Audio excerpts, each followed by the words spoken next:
Darren Aronofsky es por lo visto un amante de Perfect Blue.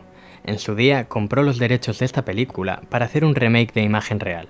Dicho remake nunca llegó a hacerse, sin embargo utilizó sus derechos adquiridos para implantar una de las escenas de Perfect Blue en su película Requiem por un sueño.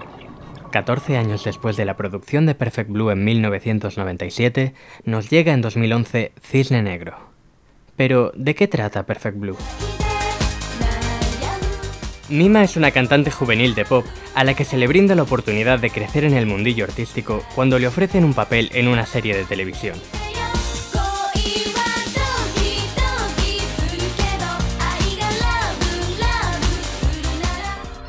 Pero desempeñar esta actividad supondrá una evolución en la que debe dejar de ser una cándida niña y mostrarse ante el público como toda una mujer, a fin de que la respeten como profesional.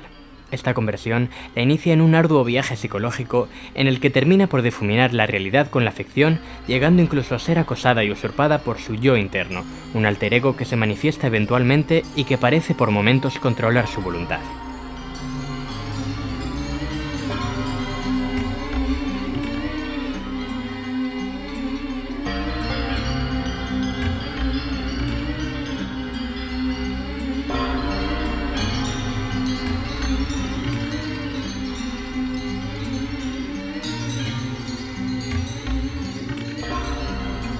En Cisne Negro la vida de Nina se ve muy afectada por la presencia de su madre.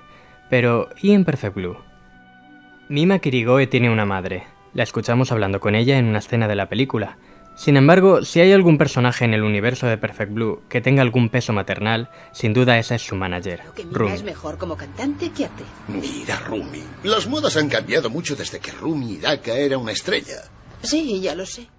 Rumi Hidaka es una estrella del pop retirada.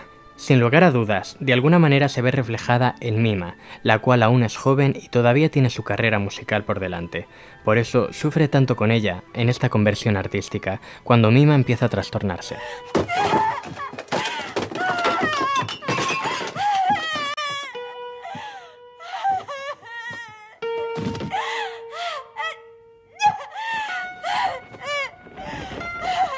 En Cisne Negro encontramos un paralelismo entre dos personajes, el que interpreta Winona Ryder, de una diva a la que se le están acabando sus días de gloria, y el de la madre de Nina, que también suspira por sus días de gloria pasados, o más bien por los días de gloria que no llegaron a existir, pero pudieran haber sido. Me refería a cómo afectó mi carrera. ¿Qué carrera? La que abandoné para tenerte.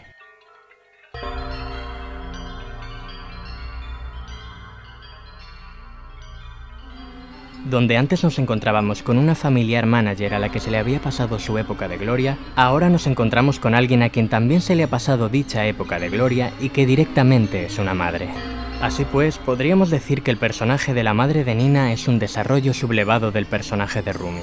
Nuestro trabajo es proteger a nuestros artistas. ¿Cómo puedes aceptar que Mima interprete un papel así? Tranquila, Rumi.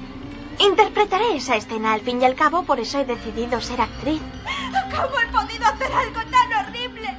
¿Cómo he podido aceptar ese papel? Ese papel te está destrozando. Aparta. ¡Nina! ¡Aparta! ¿Qué ha sido de mi dulce niña, puta chiflada! ¡Se ha ido! Ya te lo advertí. ¿Ese es el trabajo que querías hacer? ¡Qué desastre!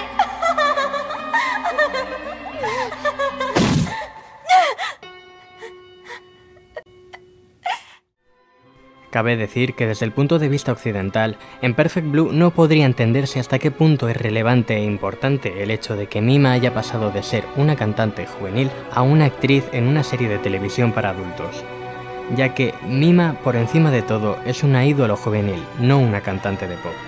Las idols, como se las denomina, son el ejemplo de la hija perfecta que querrían las madres, la hermana mayor perfecta que querrían los niños y la novia perfecta que querrían los chicos.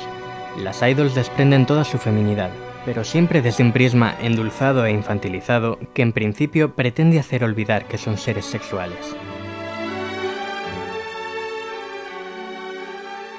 Dos historias muy parecidas. Una chica que está cansada de ser niña y quiere convertirse en mujer. La presión social de esta decisión, para Mima con su público, para Nina con su madre. Los prejuicios propios durante su transición.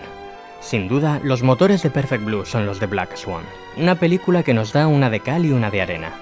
Si Perfect Blue nos habla del mundo de la música y el cine, Cisne Negro se mete entre bambalinas para mostrarnos un mundo mucho más desconocido y reservado como es el del ballet.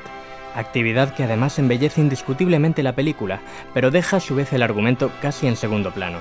Pues, mientras sufrimos con Mima su evolución anímica, los atentados psicológicos contra su persona y su concluyente y adversa dualidad, Nina directamente ve a sus dobles desde el minuto 7 del metraje, sin explicación aparente y jugando con la única baza de parecer interesante, aunque psicológicamente sea inconcluso.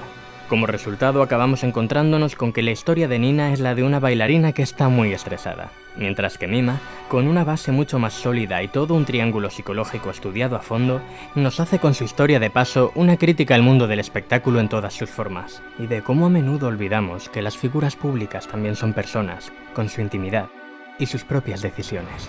Mima, todo el mundo te está esperando.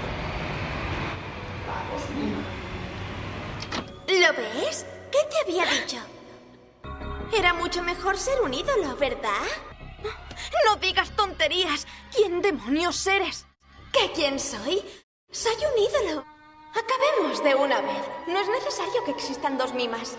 ¡Yo soy la verdadera!